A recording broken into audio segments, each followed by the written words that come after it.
almost overnight. During the last quarter of a century, this very, very slightly understood disease became prominent in the field of medicine. And what happened is that the pharmaceuticals came to our aid with cocktails and somehow lured the public into believing that HIV and AIDS contamination wasn't quite as bad as it used to be. That promiscuity was old-fashioned, maybe old school.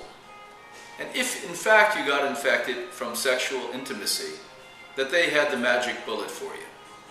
Well, unfortunately, I think some of that was done inadvertently, and maybe other bits of that were done to sell product. But in either case, it's pretty sad when you know the statistics today in 2011 is every 9.5 minutes, just here in the United States alone, a new case of AIDS rises. If you look at our community in San Francisco, a very high percentage of gay population, you have 16,000 people living with HIV/AIDS in that little town. But what's more alarming is every single day, 2 new people are found to have AIDS. We've got to wake up and realize that the magic pill at the end of the disease isn't the answer, that prevention is the answer, and eliminate the Puritanian ideologies and philosophies of the past that make you assume, if you're heterosexual, the only people that contract AIDS happen to be gay. That's the biggest mistake you'll ever make. It does not discriminate. HIV and AIDS can be contracted by heterosexuals as easily as it can be homosexuals.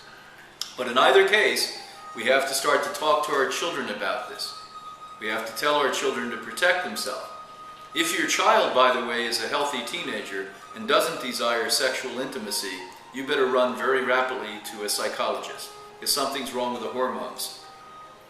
What you have to know is that every single child, including most men and women until we age deep into our age, desire to have intimacy and sex. It is a biological drive that we have inherently when we're born. And that will not go away. What we have to do is be sensible and logical about this intimacy and say, if it is going to occur, we'll try to prevent it logically all we can. But when hormones and passion take over the logic, make sure you're protected.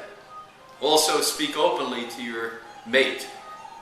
Ask them if they have even a suspicion they have either HIV or AIDS.